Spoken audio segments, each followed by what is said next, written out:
I bet you can already guess the main message of this book without even reading it. A few happy, meaningful days are worth far more than long years of meaningless existence. Yes, we are painfully aware of that, thank you very much. So I propose we skip the boring moral and focus on the other, far more interesting things this book has to offer. The story kicks off with the main character selling the rest of his life for 10,000 yen per year, leaving him with approximately $3,000 in cash and 3 months to live. Would you do that? What about selling your health? Or your time? What's the difference between selling your lifespan and selling your time? What's the point of even answering this question if you'll never have to make such a deal? Are you sure about that? I suggest starting from the end. Let me read you a quote from the author's afterword. While we call them all fools or its synonyms, there actually exist many different kinds of fool. The fool I speak of here is the fool who creates his own hell. These fools become intensely familiar with dissatisfaction, and no matter how blessed the environment, they find some loophole to avoid happiness. As this is all done subconsciously, they believe this world to be hell, when in actuality, they are just making it hell themselves with every step they take. Life is a weird thing. We tend to believe it is shaped by external forces, but more often than not, it's our own beliefs, attitudes, and as a result, the choices we make that create our reality.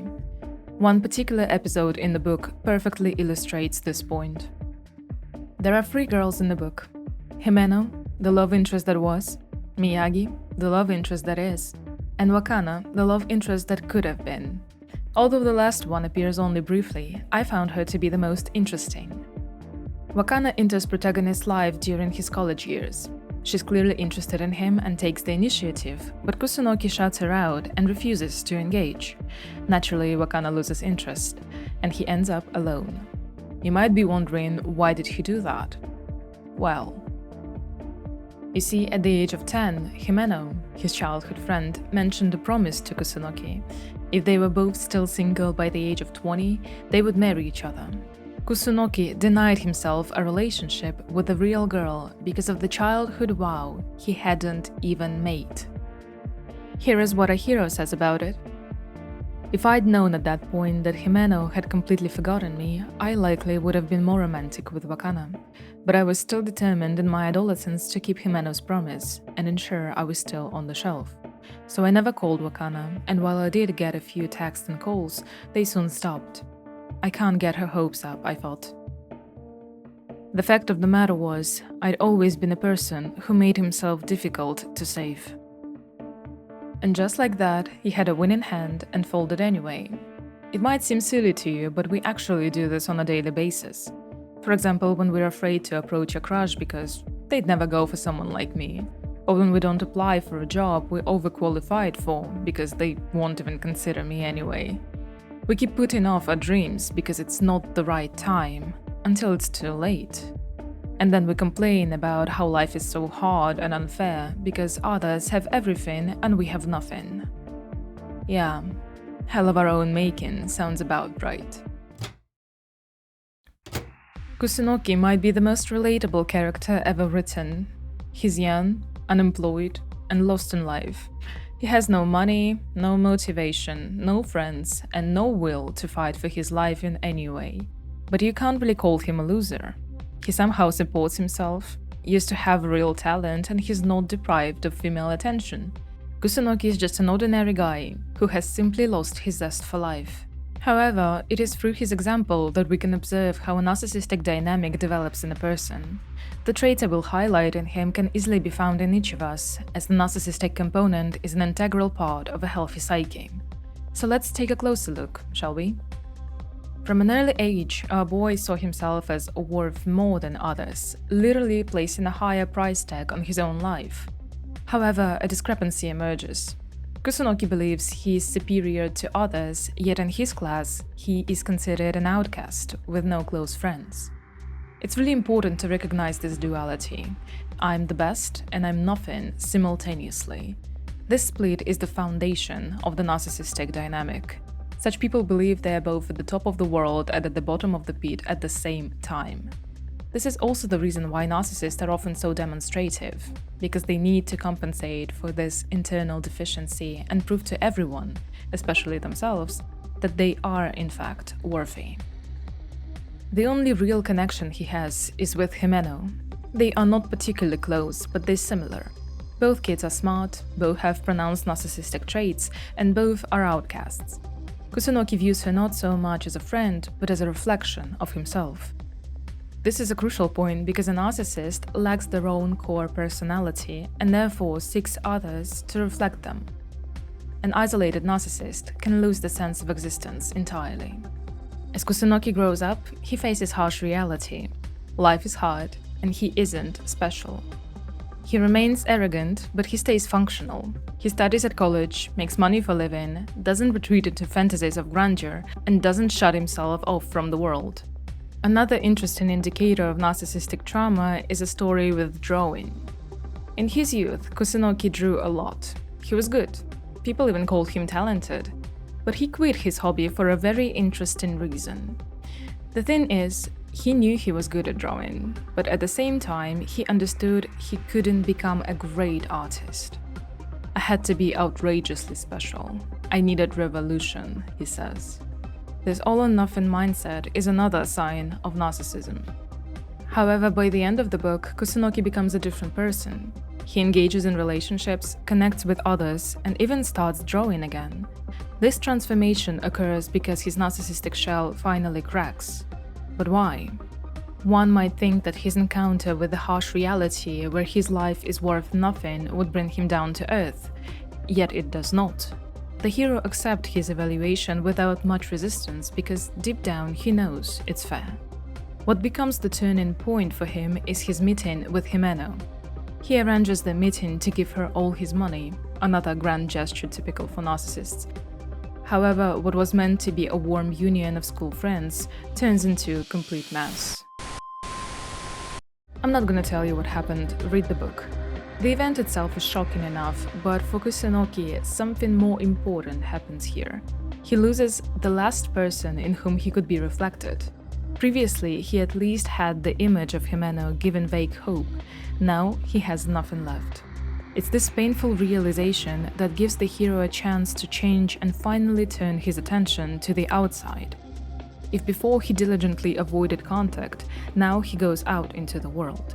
He finally notices Miyagi as a person rather than a function, interacts with people, rides around the streets looking for vending machines instead of sitting in his apartment. And for the first time in years, feels truly alive. Imagine yourself in the main character's shoes for a second. You need to pay back a huge debt for someone you care about. What would you do? The obvious answer is to get a job. But you can't pay off 30 years of debt in a month of work. What are the other options? Well, according to the evaluation criteria, the value of life increases in proportion to its fulfillment, fame, and impact on others. That could be useful. At one point, Kusunoki becomes a local celebrity because he walks around the city talking to Miyagi, whom only he can see. Perhaps this might boost his life value, but nope. The value of his life skyrockets when he returns to his old hobby, drawing. His experience with Miyagi gives his talent a new twist, providing him with an opportunity to become a truly great artist with a legacy that will last long after his life is over. Ironically, he once rejected this exact path as he didn't see the potential in it to fulfill his narcissistic fantasy. And he was probably right, because it wasn't just talent that made him great, but a combination of factors. Talent, limited time, and Miyagi's influence. Life is messy, chaotic. A million things shape it, most of them totally out of our control, so we can never predict where a path will lead. I'll go to law school and work as a lawyer my whole life because that's my profession now. Maybe. Or maybe you'll meet someone who hears your voice and says, "Hey, wanna join my band?" And now you're not a lawyer, you're a self-taught experimental musician. Or maybe you'll meet the love of your life and choose family over career. Or you'll burn out. You get the idea. The trajectories of our lives are completely unpredictable, which has one awesome side effect. This complexity makes mistakes impossible. So-called mistakes simply unlock an unexpected route in our lives. It's not a tragedy, just an opportunity for a new experience. And all those experiences, every person we meet, every conversation we have, every book we read, everything accumulates inside of us, shaping our personality. And you can draw knowledge and experience from literally anything. Everything becomes an experience when the goal is an experience. Thus, what made Kusunoki a great artist wasn't long hours of diligent practice, but some drawing experience plus a series of unfavorable events. Who could have thought it would turn out that way? No one. So think less and live more. You'll end up where you're meant to be anyway. So we figured out that a few fulfilling days are more valuable than many years of an empty life, and we should all strive to live brightly and happily. But why don't we do it then? What prevents us from enjoying the moment and being happy now? And most importantly, why is it so easy to do when we have little time left? I believe it all comes down to our debt to the future. The future is the cause of the present. It's the reason for what we do. We study hard today to secure a good job in the future. We work so we don't have to worry about money next month. We make plans today to achieve certain goals tomorrow, and so on. This is precisely what I call the debt to the future. And sometimes the pressure of the future can be so overwhelming that it robs us of the joy in the present or even paralyzes us completely. I think something similar happened to Kusunoki.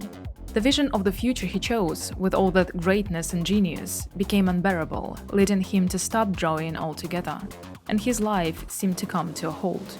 No aspirations, goals or desires remained. After all, what is the point of having them when one part of narcissism sets enormous goals, while the other whispers that he will never achieve them anyway? Endless frustration becomes too painful, leaving only enough strength to endure it, and just enough energy to survive day to day. There's no energy left for dreams or goals. However, Kusunoki gives up on the future, and all the weight falls off his shoulders. He no longer needs to worry about work, education, money, or what he will eat tomorrow. Now his resources will be enough for the rest of his life, and he no longer needs to worry about a career or family anymore. None of that matters now. With this pressure lifted, he frees up energy and time he can spend on enjoying the present. At first, out of habit, he doesn't know what to do with his time, but very soon he reconnects with people he hasn't spoken to in years and finds a hobby that becomes his way of artistic expression, all those photos of vending machines and art. I am convinced that each of us is a creator by nature. The form of self-expression varies for everyone, but the need for creative self-realization is hardwired within us. Through Kusunoki's example, we can trace an individual's creative development. At the beginning of the story, the hero is at his lowest point, and under all that stress, his entire interaction with art is reduced to consumption. He listens to music and reads books. That's it. When the future no longer looms on the horizon, energy gradually returns to the guy and he begins folding paper cranes. This isn't art yet, but it's an act of creation. A simple, repetitive activity in which Kusunoki sees a beauty he's drawn to. When enough cranes have piled up, he steps out into the outside world and finds a new way of self-expression: photos of vending machines. Photography is definitely an art form. Although Kusunoki draws inspiration from the works of other photographers, he approaches it in his own unique way, capturing what is important specifically to him. I knew that, even when it came to a hobby as dumb as this, there were people far more serious about it than me, and I could never compete with them. But I wholeheartedly did not care. This was, as someone once said, the method more suited to me. This is perhaps my favorite quote from the book because it captures the essence of creative activity. You don't have to be Da Vinci or Caravaggio. Art is not a competition. Doing what's important to you in a way that suits you and reflects your vision is more than enough. And the final stage of Hiro's creative development is his return to drawing, where he fully realizes his potential by creating his own works. It is the unleashing of his creative potential that makes his life incredibly valuable. Just like that, one simple story can tell us so much about life, death, and everything in between. If you think you know the book now, I've barely scratched the surface. There's so much more. I dare you to go and read it. If books are not your thing, go read at least the manga adaptation. It's also pretty good. One last quote. "So you do this for a hobby?" I remarked. "Yes. Are you surprised?" "Yeah, you're not so great though. Which is why I'm practicing. And isn't that great?" Miyagi said proudly for some reason.